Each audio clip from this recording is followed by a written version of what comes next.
Hi friends, எங்கள் ஸ்கூலில் நாங்கள்லாம் படித்து முடித்து 50 வருஷம் ஆயிடுச்சாங்க. அதனால் எல்லோரும் ரீயூனியன் ஒன்று போல் ஒரு ஒருங்கிணைப்பு பண்ணுவோன்னு 50 வருஷத்துக்கு பிறகு பாவம் ரொம்ப கஷ்டப்பட்டு எல்லோரும் சேர்த்துக்கிட்டு இருக்காங்க.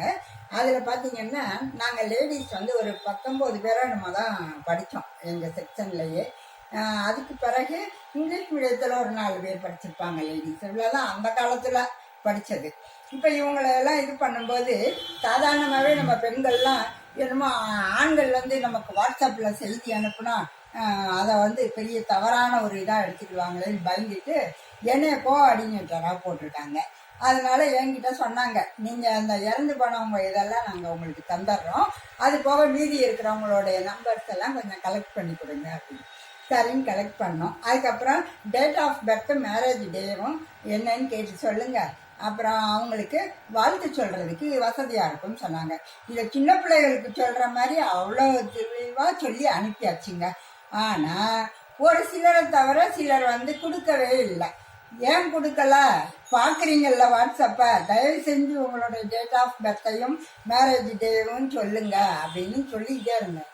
கடைசியில் பார்த்தா அதில் வந்து ஒரு சிலருக்கு வந்து வீட்டுக்காரரு இறந்து போயிட்டாரு போல.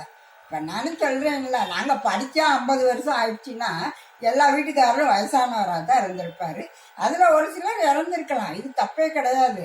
இவங்க என்ன பண்ணலாம், என்னுடைய வாட்ஸ்அப்பை பார்க்குறாங்க, அவங்க வீட்டுக்காரர் இறந்தது எனக்கு தெரிஞ்சிருந்தா நான் வந்து அவங்கக்கிட்ட ஐயோ அப்படியா அவர் இறந்து போயிட்டாரா என்னுடைய வருத்தத்தை தெரிவிக்கிறேன்னு சொல்ல முடியும்.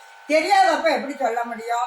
அதை ஒரு வார்த்தை எங்கள் வீட்டுக்காரர் இறந்து போயிட்டாருமா அப்படின்னு சொல்லலாம். ஒரு பொண்ணெல்லாம் நல்லா சொன்னாங்க, நான் டேட் ஆஃப் பர்த் மட்டும் தாரேன், ஆனால் மேரேஜ் டே கேட்காதீங்க, அவர் இறந்து போயிட்டாரு, அதனால எனக்கு சொல்லக்கூடாது அப்படின்னு.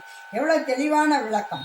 இப்படி இருக்கணுமே தவிர வேலைக்கெல்லாம் போய் நல்லா ரிட்டையர் ஆகி வீட்டில் உட்காந்துருக்காங்க, ஆனால் கேட்டால் பதிலே சொல்றது இல்லை. காலங்காத்தால் 5:30 மணிக்கு பார்க்குறாங்க நம்ம போட்ட வாட்ஸ்அப்பை. சரி, திருப்பி என்ன பார்க்குறாங்கன்னா மறுநாள் காலையில் 5:30 மணிக்கு. நம்ம என்ன அந்நேரமே எஞ்சி ஆண்மணியாக பேசிட்டு இருக்க முடியும்? இதெல்லாம் இங்கே சகஜமானது. பிறக்கிறோம் அதே மாதிரி இறக்கத்தான் செய்வோம். அப்படி இருக்கும்போது இறந்து போயிருந்தால் அந்த தகவலை தெரிவிங்க. நாங்கள் ஒன்றும் உங்கள் வீட்டுக்கு ஓடி வந்தெல்லாம் வந்து துக்கம் கேட்கலாம் வரப்போறதில்லை யாரும். அப்படியா அப்படின்னு ஒரு ஆறுதல் வார்த்தை சொல்ல போகிறோம். இதை கூட நம்ம ஒருத்தருக்கு ஒருத்தர் செய்யக்கூடாதா? பழைய மாணவர்களாக இருந்துக்கிட்டு கொஞ்சம் யோசித்து செயல்படுங்க. ரைட்டுங்களா? ஓகே, பாய்.